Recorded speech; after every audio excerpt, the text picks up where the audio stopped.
Hey guys, I am Game Advisor and welcome back to another Icarus video. Today we'll be going over the new DLC that's recently come out called Icarus New Frontiers. Now, first off, I want to start by just making sure this is really clear, and that is that if you have not been playing Icarus in the last year or so and are looking to come back to the game, I would highly recommend you go ahead and take some time and just try to check out the base game first, as this DLC is $30, which does mean it has a pretty hefty price tag. Now, there are a lot of new things that come with it, but if you haven't played the game in a while, go ahead and just play the base game, as they've added tons of new content, tons of new creatures, and tons of things for you to explore. Now, let's go ahead and start by just talking about what's actually in this DLC. Well, first up, they've added 3 brand new biomes, being a volcanic region, a murky swamplands region, and an alien grasslands region. I will say that these are definitely cool to see and add a new flavor to the game, so that's definitely a huge plus in my experience, but at the end of the day, they're basically just have a bunch of reskin mobs in some of them. There are some new ones, and we'll get into that here in just a second, but just know that if the new biomes is the only thing you're interested in, this DLC, in my opinion, probably wouldn't be worth it, but that thankfully is not all that's available, so let's start talking about the rest of it. They've added a total of 10 or more new mutated alien creatures. These can be found in a wide variety of different zones. You've got things like the lava hunters, you've got the needlers, you've got Drax, and a whole bunch of other different creatures that you're going to be able to find. What's going on here is that some of these are more or less reskin versions of their older self. So for an example, the Drac is essentially a reskinned wolf with more health and some cool glowing eyes and stuff like that. And don't get me wrong, it looks awesome, but essentially is just a wolf with a new model going on. Now, others, such as the Needler, are completely new creatures that add dramatically different types of play to the game.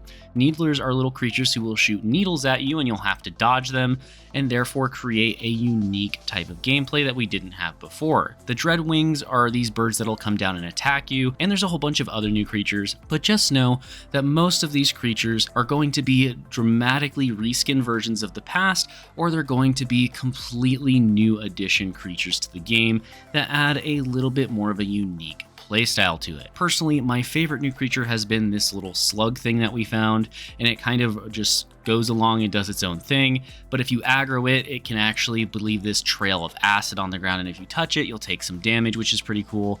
But at the end of the day, there's nothing really here that is just absolutely amazing outside of maybe the new boss, but we're not going to show that because we don't want to spoil it for you. Now, to go with those creatures and the new map, we're also going to have a bunch of new missions for you to do. I believe there's currently 14 of those available, but I'm sure that will increase over time, just like it has in the past with other maps. Now, these 14 missions are significantly more challenging than a lot of the previous missions you probably have done. They will start off easier, but they will get a lot harder and require either a lot of grinding or a lot of traveling around the map in order for you to experience everything they have. That means that if you're a newer player, you're gonna need a few extra levels in order to actually do these missions, because you're just going to need higher tier things available to you. Thankfully, the devs thought about this and offer you a free level 20 character boost if you are just now getting into the game and do not have a level 20 or higher character already available. If you do already have one that's level 20 or higher, you can still use that boost. Just again, there's really no point if you already have one above that, because it wouldn't really do anything for you. Now, a lot of these missions are going to actually have some new types of gameplay involved in them. For an example, there's one mission where you're going to have to escort somebody, and that was a really cool, unique thing to see, because in the past, Icarus has had a lot of very generic missions where all you do is run over to point A, collect things, deposit them in a pod, and leave, or other missions where you might just have to go kill something. And while those are still in the new map, thankfully we have some new missions with some unique twists added onto them and new mission types to create a more interesting and unique experience for the player. On top of all of that, they've also introduced a new type of exotic, which is just a red exotic.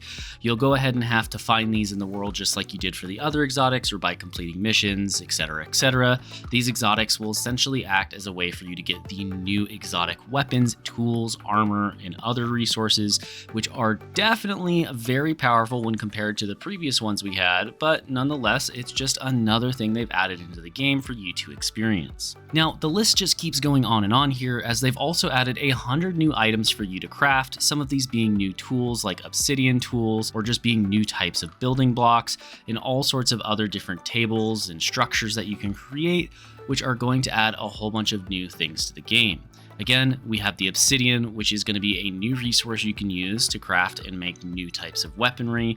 You've got the scoria, the crystallized miasma, and more, all of which are just adding more things for you to make and more variants of different older things as well as new things that have not been seen in the game before. Now, unfortunately, we don't have access to this next thing just yet, but they are planning to have an update coming out very soon that will add more complex missions into the open world game mode. This is something that I'm very excited for, and personally, I would say if you're really into open world, hold off on purchasing the game if you're on the fence, simply because if you want to play the open world mode and you want to have access to these new missions, it could make the game significantly more enjoyable for you, or it could make it significantly less enjoyable for you depending on how well these missions go.